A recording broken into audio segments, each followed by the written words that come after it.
తనపై వచ్చిన వివాదాలను విమర్శలను అతిక్రమించి వస్త్ర ప్రపంచ రంగంలో తనకంటూ ఒక మార్కు వేసుకోవాలని ముందుకు వెళ్తున్నటువంటి దివ్యెల మాధురిని మరోసారి శ్రీకాకుళం జిల్లా ప్రజలు తలుచుకునే విధంగా విద్యుత్ శాఖ అధికారుల నిర్వాహకం ఈరోజు ఆమెను మళ్ళీ శ్రీకాకుళం రప్పించింది. తెలంగాణ రాష్ట్రంలో తనకంటూ ఒక మార్క్ వేసుకొని 6 బ్రాంచుల్లో ఆమె వస్త్ర వ్యాపార రంగంలో అగ్రగామిగా నిలవాలని ఆమె ఆకాంక్షలకు మాత్రం ఈరోజు విద్యుత్ శాఖ అధికారులు మరోసారి చర్చనీయాంశంగా దారితీశారు. ప్రస్తుతం ఆమె ఇంటికి సంబంధించిన విద్యుత్ కనెక్షన్ తొలగించిన విషయంలో విద్యుత్ శాఖ అధికారులు కక్ష సాధింపు చర్యలా లేకపోతే ఆమెను మళ్ళీ శ్రీకాకుళం రప్పించాలని చేసినటువంటి ప్రయత్నం అనే విషయం ఆమెతో మాట్లాడదాం. చూస్తే కనుక అసలు మీ ఇంటి కరెంటు కనెక్షన్ తీయడానికి గల కారణం ఏమై ఉంటుంది, ఆ ఇంటి కనెక్షన్ ఎవరి పేరున ఉంది, ఈరోజు దువ్వాడ శ్రీనివాసరావు బిల్లు కట్టకపోతే మీ ఇంటి కనెక్షన్ తీయడానికి కారణం ఏంటి? అసలు నాకు కూడా అర్థం కాలేదండి. నేను ఒకంత షాక్లో ఉన్నాను. అసలు నేను పే చేసిన కరెంట్ బిల్ని అసలు ఎందుకు నా మీటర్ కనెక్షన్ కట్ చేశారో కూడా తెలీదు. దానికోసమే శ్రీను గారు ఫోన్ చేసి ఇలా ఎందుకు కట్ చేశారని అడిగిన దాన్ని ఒక గవర్నమెంట్ ఎంప్లాయీ అండి ఆ వాయిస్ రికార్డులు చేసి దాన్ని మీడియా ఛానల్స్లో పెట్టి రచ్చ చేయాల్సిన అవసరం ఏంటో కూడా తెలీదు. అంటే ఒకంత నన్ను నా సెల్ఫ్ రెస్పెక్ట్ని దిగజార్చే విధంగా ఉన్నాయి ఈ కూటమి ప్రభుత్వం పనులు, దిగజారుతానని చూపిస్తున్నాయి. అంటే ఒక బీయింగ్ అండ్ గవర్నమెంట్ ఎంప్లాయీ నేను పే చేసిన కరెంట్ బిల్ని అసలు ఎలా కట్ చేస్తారు? అదే కదా శ్రీనివాస్ గారు అడిగారు. ఏం అడిగారు? మాధురి కరెంట్ బిల్ పే చేస్తే ఎందుకు మీటర్ని కట్ చేస్తారు? అది కూడా ఏం చేస్తారు తెలుసా అండి, ఇంటి దగ్గర మీటర్ కానీ ఎదురుగా పోల్ కానీ కాకుండా ఎక్కడో వెనక అన్ని ఏరియాకు ఉన్న కనెక్షన్ అంతా మా కోసం మిగతా వాళ్ళని కూడా ఇబ్బంది పెట్టే విధంగా ఉన్నాయి. అంటే ఎంత దాష్టీకానికి దారితీస్తున్నాయో కూటమి ప్రభుత్వం పనులు అనేవి నాకు అర్థం కావట్లేదు. అంటే ఒక ఆడపిల్లగా నన్ను ఎంత మానసిక శోభకు గురి చేస్తే వాళ్ళకి ఏమొస్తుందో కూడా నాకు అర్థం కావట్లేదు. కనుక ఏఈ మురళీకృష్ణ వ్యవహారంలో చూస్తే కనుక అక్కడ పొంతన లేని సమాధానం కూడా మీకు చెప్పే పరిస్థితి. శ్రీనివాస్ గారు అడిగితే నేను దివ్యెల మాధురిని మాత్రం నేను కాల్ చేశాను, పిఏని చెప్పాను, మీ కనెక్షన్ కాదు, మీ ఇంటి నెంబర్ కాదు, సర్వీస్ నెంబర్ కాదు, మిమ్మల్ని కన్సల్ట్ చేశారన్నలో వాస్తవం ఏమైనా ఉందా? అసలు నన్ను కరెంట్ బిల్ అసలు కన్సల్ట్ చేయడానికి నేను బిల్ కట్టేశాను కదా. నేను 9th ఎప్పుడో పే చేస్తే 28th నా కరెంట్ బిల్ కట్ చేయాల్సిన అవసరం ఏముంది? దేనికోసం కన్సల్ట్ చేయాలి నన్ను? శ్రీనివాస్ గారు పాత బిల్స్ ఏమైనా పెండింగ్ ఉంటే శ్రీనివాస్ గారు కరెంటు ఏది సంబంధించిన ఉంటే మీటర్లు అవి కట్ చేయాలి. అది కూడా ఎలా కట్ చేయాలి? విత్ ఇంటిమేషన్ ఇస్తూ మాకు ఒక నోటీస్ పంపిస్తూ కట్ చేస్తామని చెప్పి, ఎందుకంటే శ్రీనివాస్ గారు అందుబాటులో లేరు కాబట్టి, మేము బిజినెస్ పనులు హైదరాబాద్లో ఉన్నాం కాబట్టి ఫోన్ అందుబాటులో లేనప్పుడు మాకు ఒక ఇంటిమేషన్ ఇచ్చి, ఇద్దరు ఇంటికైనా ఒక ఇంటిమేషన్ ఇచ్చి, ఇంట్లో ఉన్న మనుషులు మా పిఏస్ ఉన్నారు, డ్రైవర్స్ ఉన్నారు, వాచ్మెన్స్ ఉన్నారు, అందరూ ఉన్నారు. ఫోన్ కాంట్రాక్ట్ చేస్తున్నా కూడా కాంట్రాక్ట్ కావట్లేదు కాబట్టి డిస్కనెక్ట్ చేశానన్న ఆ డిస్కనెక్ట్ చేసిన దాంట్లో మీ సర్వీసే ఎందుకు డిస్కనెక్ట్ చేయాల్సి? ఓకేనండి, శ్రీనివాస్ గారు ఫోన్ కాంటాక్ట్ అవ్వకపోతే శ్రీనివాస్ గారి మీటర్ సంబంధించి డిస్కనెక్ట్ చేస్తారా? ఓకే, మరి నేను కరెంట్ బిల్ పే చేశాను కదా, నా మీటర్ ఎందుకు డిస్కనెక్ట్ చేశారని అడుగుతున్నాను. Straight question. అంటే నేను పే చేసిన బిల్ని ఎందుకు నాకు వితౌట్ ఇంటిమేషన్, చాలామంది సోషల్ మీడియాలో కూడా వాళ్ళే ఈ కూటమి ప్రభుత్వమే కక్షపూరితమైన జైలు చేస్తూ వాళ్ళే కామెంట్స్ పెడుతున్నారు తిరిగి. నాకు మొదటి కరెంట్ బిల్ పే చేస్తే అది ఎంత నాకు మానసిక శోభకు గురి చేస్తుందో తెలుసా? ఏఈ మీద చట్టపరమైన చర్యలు తీసుకోమని నేను సీఎండీ కూడా కంప్లైంట్ చేయడం జరిగింది. దీనికోసం నేను కన్స్యూమర్ కోర్టు కూడా వెళ్ళి నేను ఫైట్ చేస్తాను. దీన్ని అయితే వదలను. ఎందుకంటే ఒక 9,000 రూపీస్ బిల్ పే చేయలేని స్థితిలో నేను లేను. నేను 8వ తారీఖునే కరెంట్ బిల్ పే చేశాను. 8వ తారీఖున పే చేసిన కరెంట్ బిల్ని 28న వచ్చి నాకు డిస్కనెక్ట్ చేయాల్సిన అవసరం ఏముంది? డిస్కనెక్ట్ చేసినట్టు కూడా మాకు చెప్పలేదు. మాకు ఎవరో డిపార్ట్మెంట్లో ఉన్న ఇంకెవరో లైన్మెన్స్ వాళ్ళు వచ్చి, మేడం గారు మీ లైన్ ఎలా కట్ చేస్తారంటే, అదేంటి నేను పే చేసిన బిల్లు ఎలా కట్ చేస్తారని నేను క్వశ్చన్ చేయడం జరిగింది. దాని కూడా వాళ్ళ దగ్గర పొంతలేని ఆన్సర్స్ ఉన్నాయి. ఏఈ గారు కట్ చేశారు, ఏడీ గారు కట్ చేయమన్నారు, వాళ్ళు వచ్చి ఎందుకు కట్ చేస్తారో మాకు తెలియదు మేడం గారు, ఎందుకు వాళ్ళకి పైనుంచి ఎవరు ఆర్డర్స్ ఉన్నాయంట కట్ చేయమని, అందుకే కట్ చేశారంట. అది కూడా మీ ఇంటికి వస్తున్నామని తెలిసిన టైంలో, మేము టెక్కలి స్టార్ట్ అవుతున్నామో ఇంక టెక్కలికి వస్తామని తెలిసిన టైంలో మేము ఇంటి దగ్గర ఉన్నప్పుడు, అంటే దీని వెనక నాకు ఒక కనిపిస్తుందండి. అంటే దీన్ని ఏమైనా కుట్రగా నేను పరిగణిస్తున్నాను. ఎందుకంటే మా సర్వేలెన్స్ కెమెరాస్ కానీ, మా చుట్టూ ఉన్న సీసీ కెమెరాస్ కానీ, మా ఇంటికి చుట్టూ ఉన్న కరెంట్ సప్లై కానీ, వీటన్నిటినీ కట్ చేయాలనే ఉద్దేశంతో, అంటే శ్రీనివాస్ గారి మీద అటాక్ చేయాలనే ఉద్దేశంతోనే ఈ అచ్చెన్నాయుడు ఇలాంటి పనులు చేశాడని నేనైతే భావిస్తున్నాను. ఆ విధంగానే ఆ ప్లాన్లోనే భాగంగానే ఎస్పీ గారు కూడా శ్రీనివాస్ గారికి గన్మ్యాన్ అనే వాళ్ళు ఇవ్వట్లేదు. శ్రీనివాస్ గారికి థ్రెట్ ఉందని నేను వినిపించుకున్నా సరే, పలుమార్లు మేము పోలీస్ స్టేషన్లో కంప్లైంట్ పెట్టినా, ఇప్పటికీ కూటమి ప్రభుత్వంలో చాలామంది శ్రీనివాస్ గారి మీద చంపేస్తాం, పొడి చేస్తాం, మీ కార్ తగలబెట్టేస్తాం, మీ దారిలో ఎక్కడుంటే అక్కడ యాసిడ్ పోసి కాల్ చేస్తామని చాలామంది డైరెక్ట్గా ప్రత్యక్షంగా కాల్ చేస్తే with call data with screen shots మేము ఇస్తే ఎటువంటి యాక్షన్స్ తీసుకోకుండా తిరిగి గన్మెన్స్ని కూడా కట్ చేసిన నీచమైన స్థితిలో కూటమి ప్రభుత్వం ఉంది. దీనిలో కేవలం శ్రీనివాస్ గారి మీద వాళ్ళు ఏదైనా అటాక్ చేయాలనే ప్లాన్తోనే ఇవన్నీ నాకు అచ్చెన్నాయుడు చేయిస్తున్నాడని మాత్రం నా మనసుకైతే అనిపిస్తుంది. చూస్తే కనుక మీ ఇంటి కనెక్షన్ కట్ చేశారంటే మీతో పాటు ఇంట్లో ఆయన ఆవాసం ఉంటారు, ఆయన కూడా 56,000 సుమారు బిల్ పెండింగ్ ఉంది, అది వేరే మీటర్కి సంబంధించి. ఈ ఇంటి కరెంట్ కట్ చేసి వ్యూహాత్మకంగా మీరు వస్తున్నారని చేసి ఏదైనా రెక్కి వేసే పరిణామాలు మీకు ఏమైనా అనుమానంగా కనిపిస్తుంది? షూర్, దీంట్లో క్లియర్ మీకు ఒక కామన్ సెన్స్ ప్రతి ఒక్కరికి ఇదే అర్థమవుతుంది. అంటే మేము వస్తున్నామని తెలిసి వ్యూహాత్మకంగా కరెంట్ బిల్ కట్ చేసి, మా సర్వేలెన్స్ కట్ చేసి, కెమెరాస్ ఏవి లేకుండా మాకు చేసి, సీసీ కెమెరా ఫుటేజ్ లేకుండా చేసి, మాకు చుట్టూ ఉన్న ఎలక్ట్రిక్ కరెంట్ సప్లై మాకు చుట్టూ కాంపౌండ్ వాళ్ళకు ఉంటుంది అది కూడా లేకుండా చేసి ఇవన్నీ చేస్తున్నారంటే దీన్ని కుట్రగానే మేము భావిస్తున్నాం. అంటే ఒక గన్మెన్స్ని కూడా లేకుండా చేసి, శ్రీనివాస్ గారు ఎన్ని రోజుల నుంచి గన్మెన్ లేకుండానే ఉన్నారు, అతని మీద థ్రెట్ ఉందని తెలుసు, రోజు థ్రెటనింగ్ కాల్స్ వస్తున్నాయని తెలుసు, చాలామంది అటాక్ చేయడానికి చూస్తున్నారని తెలుసు కూడా గన్మెన్స్ లేకుండా చేశారంటే ఈ ప్రభుత్వం మరి ఎంతటి దిగజారుడమైన రాజకీయాలు చేస్తున్నారో, ఎంత కక్షపూరితమైన రాజకీయాలు చేస్తున్నారో. ఒక ఎమ్మెల్సీకి రక్షణ కరువైతే ఇంక సామాన్య మానవుడికి ఇంకెక్కడ రక్షణ ఉంటుంది? వీళ్ళు పరిపాలన కంటే కూడా కుట్రపూరిత రాజకీయాల మీద ఎక్కువ ఇంట్రెస్ట్ చూపిస్తున్నట్టు నాకైతే. రెడ్ బుక్ జాబితాలో దువ్వాడ శ్రీనివాసరావు పేరు ఉన్నది అన్నది ఎంత వాస్తవమో ఈ జరిగిన పరిణామాలు కూడా దానికి ఇన్నోవేటెడ్గా ఉన్నాయి అనుకోండి. ఇన్నోవేటివ్గా ఉన్నాయి. మీరు ఒక్క నిమిషం ఆలోచించండి. మేము వస్తున్నామని తెలిసినప్పుడే నేను కరెంట్ బిల్ పే చేసిన కరెంట్ మీటర్ కూడా మాకు చెప్పకున్నా డైరెక్ట్గా పోల్ కట్ చేయకున్నా తిరిగి బయట ఎక్కడో కట్ చేయాల్సిన అవసరం ఏముందండి? మాతే కాకుండా మా చుట్టుపక్కల నా వల్ల నా చుట్టుపక్కల ఉన్న ప్రజలు కూడా సఫర్ అయ్యారు. వాళ్ళు కూడా చెప్పకుండా మొత్తం లైన్ కట్ చేశారు. ఇటువంటి మదనపాట్లన్నీ పక్కన పెడితే ఈరోజు పక్క తెలుగు రాష్ట్రంలో ఈరోజు వస్త్ర ప్రపంచంలో మాదిరి తనకంటూ ఒక మార్క్ వేసుకోవాలని చాలా అంగరంగ వైభవంగా షోరూమ్ ఓపెన్ చేసి ఎలా ఉంది ఆ వ్యాపారం? ప్రస్తుతం ఆ వ్యాపారంలో ఎలా లీలమై ఉన్నారు? ఏంటి ఈ పెయిడ్ కామెంట్స్, ఈ కూటమి ప్రభుత్వం యొక్క పెద్దవాళ్ళ కామెంట్లు పక్కన పెడితే ప్రజల సపోర్ట్ మాకు ఎప్పుడు ఉందండి. అది ఉన్నంత వరకు మేము ఎప్పుడూ హ్యాపీగానే ఉంటాం. ప్రజలు ఎప్పుడు దేవుళ్ళు, ప్రజలు మమ్మల్ని బాగా ఆదరిస్తున్నారు.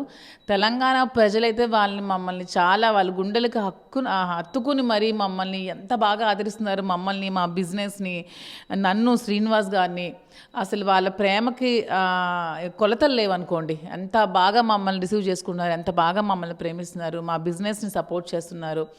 మాకు ప్రజలతో సంబంధాలు తెలంగాణలో, ఈవెన్ తెలంగాణే కాదు ఆంధ్ర నుంచి కూడా, మన విజయవాడ నుంచి, మన గుంటూరు నుంచి, ఎక్కడెక్కడి నుంచో ప్రజలందరూ కేవలం మమ్మల్ని కలవడానికి వస్తూ, మా షోరూమ్కి వచ్చు మాకు సపోర్ట్ చేస్తూ, మా దగ్గర శారీస్ కొంటూ చాలా హ్యాపీ అనిపిస్తుంది ఆ విషయంలో. 15 రోజుల్లో గత 9 నెలల మదనపాటు పోయింది అనడంలో ఎటువంటి అతిశయోక్తి లేదు. మదనపాట అంటే ప్రజలతో ఎప్పుడు మాకు ఇబ్బంది అయితే ఎప్పుడు నాకు అనిపించలేదండి. ప్రజలు ఎప్పుడూ కూడా నన్ను సపోర్ట్ చేస్తూనే వచ్చారు, నన్ను ఆదరిస్తూనే వచ్చారు. ఇప్పుడు మేము డైరెక్ట్ అవుతున్న కొలిది ఇంకా వాళ్ళ ప్రేమ అనేది మాకు ఇంకా తెలుస్తుంది. అంటే అప్పుడు ఫోన్లోని ఎక్కడ దూరంగా ఉండడం వల్ల మాకు సపోర్ట్ చేసేవాళ్ళు, ఫోన్లో చేసేవాళ్ళు, మాకు కష్టసుఖాలు అడిగేవాళ్ళు, మాకు ఏమైనా కావాలంటే దగ్గరికి వచ్చి, మాకు అప్పుడు పవర్ కట్ చేసినప్పుడు కూడా వాళ్ళు చాలా ఫీల్ అయ్యారు. ఇప్పుడు కూడా చాలామంది వచ్చి, కొంతమంది లేడీస్ నన్ను హత్తుకొని ఏడుస్తూ ఉంటే ఎన్ని కోట్లు ఇచ్చినా రాని సంతోషం అయితే నాకు ఇప్పుడైతే వస్తుంది. ఒక ఎమ్మెల్సీగా దువ్వాడ శ్రీనివాసరావు పరిచయం మాధురి ఈరోజు ట్రాక్ మార్చి వస్త్ర ప్రపంచంలో మొకటోలేని మహారాణిగా వెలగాలనుకుంటున్నారు. ఈరోజు రాజకీయంగా మీ పరిచయం ఆయనకు భూస్థాపితం చేసే పరిణామాలు ఏమైనా కనిపిస్తున్నాయి? మా లైఫ్ ఎప్పుడు శ్రీనివాస్ గారికి ఎప్పుడు కూడా జీవితం ఎప్పుడు రాజకీయమే. తనకి ఎప్పుడు లైఫ్లో ఫస్ట్ ప్రియారిటీ ఏదంటే పాలిటిక్సే. ఎందుకంటే తనకు ప్రజా జీవితం ఇష్టం, ప్రజలతోనే ఇష్టం. అది మీ అందరికీ చాలామంది ప్రజలకు తెలుసు. తను ప్రజల కోసం ఎంత పోరాడారో, ఎంత ఫైట్ చేశారో, థర్మల్ పవర్ ప్లాంట్లో పీపుల్ కోసం. అతను గెలిచినా ఓడినా ఎప్పుడు ప్రజలతోనే ఉంటారు, ఓడిపోయినా సరే ప్రజల కష్టాల్లో పాల్పంచుకునే ఉంటారు. సో అతని జీవితం ఎప్పుడు రాజకీయమే ఫస్ట్, బిజినెస్ అనేది సెకండరీ. మరి మేము బతకడానికి కూడా మాకేంటో ఒక బిజినెస్ ఉండాలి కదా. ఇప్పుడు మైన్స్ ఆపేశారు టెక్కల్లో, ఎలక్షన్ రిజల్ట్ రోజే మైన్స్ ఆపేశారు, పోర్ట్ ఆపేశారు, కాంట్రాక్ట్ వర్క్స్ అన్నీ ఆపేశారు, పోర్ట్ బిల్స్ ఆపేశారు. ఇక్కడ మైన్ ఆపేశాక ఇంకేం మేము బతకాలి? ఇంక మేము మరి మమ్మల్ని నమ్ముకుని ప్రజలు చాలామంది వస్తుంటారు, వాళ్ళ కష్టాలు చెప్పుకుంటూ, వాళ్ళకి ఏవో ఫైనాన్షియల్ నీడ్స్ ఉంటూ మా దగ్గరికి వచ్చినప్పుడు మేము వాళ్ళకి సహాయం చేసే స్థితిలోనైనా ఉండాలి కదా. సో ఆంధ్రప్రదేశ్ ప్రజలై ఉండి ఈరోజు తెలంగాణ తెలుగు ప్రజలను అక్కడ చేర్చుకుంటూ మీరు ఆంధ్రప్రదేశ్ని ఎందుకు విడిచి తెలంగాణలోకి వెళ్ళాలి? ఆంధ్రప్రదేశ్ ఎందుకు విడిచిపెట్టినా, ఆంధ్రప్రదేశ్లో ఎక్కడ ఏ బిజినెస్ చేసినా మమ్మల్ని కొలాప్స్ చేయాలనే చూస్తున్నారు ఈ కూటమి ప్రభుత్వం. మేము ఎక్కడ ఏం చేయాలనుకున్నా మా ఉన్న బిజినెస్లు లాక్కున్నారు. నా పెట్రోల్ బంక్లో కూడా నా పెట్రోల్ బంక్ ఆపేసాక స్టార్ట్ చేద్దామంటే నాకు పెట్రోల్ బంక్ నాకు పర్మిషన్ ఇవ్వకుండా చేస్తున్నారు ఈ కుటుంబ ప్రభుత్వం. నా బంక్ కూడా పర్మిషన్ రావట్లేదు. మా మైన్స్ ఆపేశారు. సో ఎక్కడ ఏ బిజినెస్ చేసినా మమ్మల్ని కంప్లీట్గా ఎందుకంటే శ్రీనివాస్ గారు ఫైనాన్షియల్గా స్ట్రాంగ్ అయితే శ్రీనివాస్ గారిని ఎదుర్కోవడం చాలా కష్టమని ఎర్రన్నాయుడు నుంచి వాళ్ళ కుటుంబం నుంచి అందరికీ తెలుసు. తెలిసి అప్పుడు ఎర్రన్నాయుడు గారు ఒరిస్సాలో అతను మైన్ ఆపేశారు. ఇప్పుడు వాళ్ళ బ్రదర్ అచ్చెన్నాయుడు గారు టెక్కల్లో మైన్ కూడా ఆపేశారు. కంప్లీట్గా భూస్థాపితం చేయాలని శ్రీనివాస్ గారిని చూస్తారు.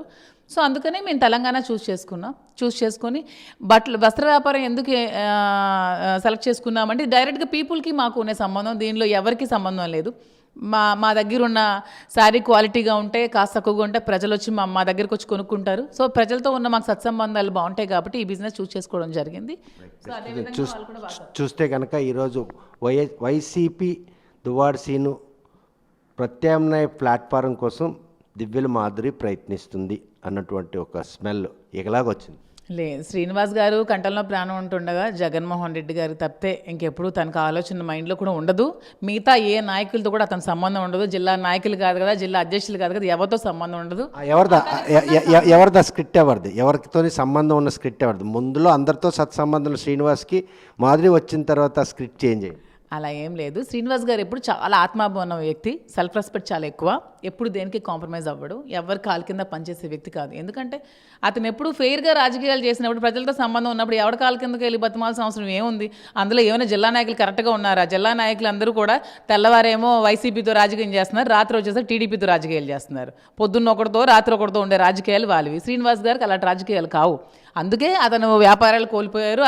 ఆయన స్ట్రైట్ ఫార్వర్డ్ మైండ్కి మీ స్ట్రైట్ ఫార్వర్డ్ కూడా చేదోడుగా నిలడంతోనే ఆ పార్టీ కంటే ఇంకో పార్టీకి వెళ్ళే ప్రయత్నాలు సాగుతున్నాయి. నిజం, పార్టీ మారే ఆలోచన లేదండి. ఎందుకంటే శ్రీనివాస్ గారికి మాకు జగన్మోహన్ రెడ్డి గారు అంటే అది ప్రాణం. శ్రీనివాస్ గారు జగన్మోహన్ రెడ్డి కోసం తన ప్రాణం అయినా ఇచ్చేయమంటే నెక్స్ట్ సెకండ్ ఇచ్చేస్తారు తను.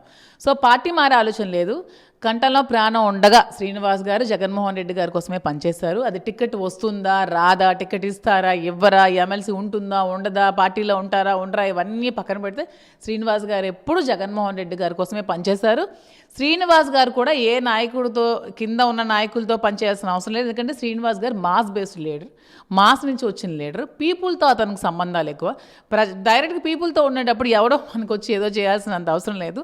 He's mass based leader. చూస్తే కనుక మీ ఇద్దరి మధ్యన ఉన్నటువంటి సత్సంబంధానికి చట్టబద్ధత కావచ్చు, లేకపోతే పలువురు అనుమానాలు నివృత్తి చేయడానికి ఒక శుభదినం అంటూ ఎప్పట్లోగా వస్తుందని ఆశగా ఎదురు చూసిన వారికి మాధురి ఇచ్చే సమాధానం ఏమండి? పబ్లిక్ అందరికీ తెలుసు, మీకు ఆల్రెడీ ఎన్నోసార్లు చెప్పాను. మేము స్వామి సాక్షిగా ఇద్దరం ఒకటి దగ్గర అయిపోయాం. మా ఇద్దరికి ఒకటిగా మేము కలిసి తిరుమల వెంకటేశ్వర స్వామి సాక్షిగా 4 సంవత్సరాల క్రితమే మేము పెళ్లి చేసుకున్నాం. దానికి ఇంకా ఇంకో శుభదినం ఆ దినం ఈ దినం ఏమీ లేదు.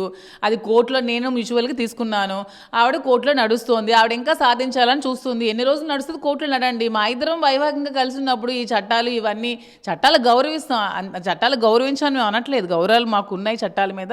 కానీ మా లైఫ్ మాది, మా లైఫ్ కూడా మీరు నిర్ణయం తీసుకోవాల్సిన మాకు ఇది ఉంది కాబట్టి మా డెసిషన్ మేము తీసుకున్నాం. మీ నడవడికి ఈరోజు ఇంతలా ప్రజాదరణకి మీరు నోచుకుంటున్నారు అనడంలో ఎటువంటి అతిశక్తి?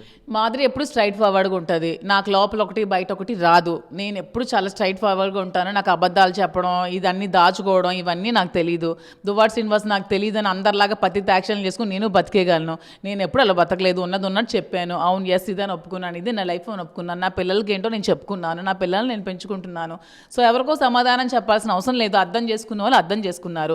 అర్థం చేసుకున్న వాళ్ళు ఎప్పటికీ కూడా అలాగే ఉంటారు. సో వాళ్ళని ఎప్పుడు మనం సంతృప్తి పరచాల్సిన అవసరం మనకి లేదు మన ఆన్సర్స్తో. సో ఎవరి లైఫ్లు వాళ్ళవి. ఎవరి లైఫ్లో కూడా ఎక్కువ తొంగి చూడకండి. శ్రీని గారు అంటే ఎవరు చొక్కాలు ఇప్పినా ప్రతి ఒక్కడికి మచ్చలు ఉంటాయి.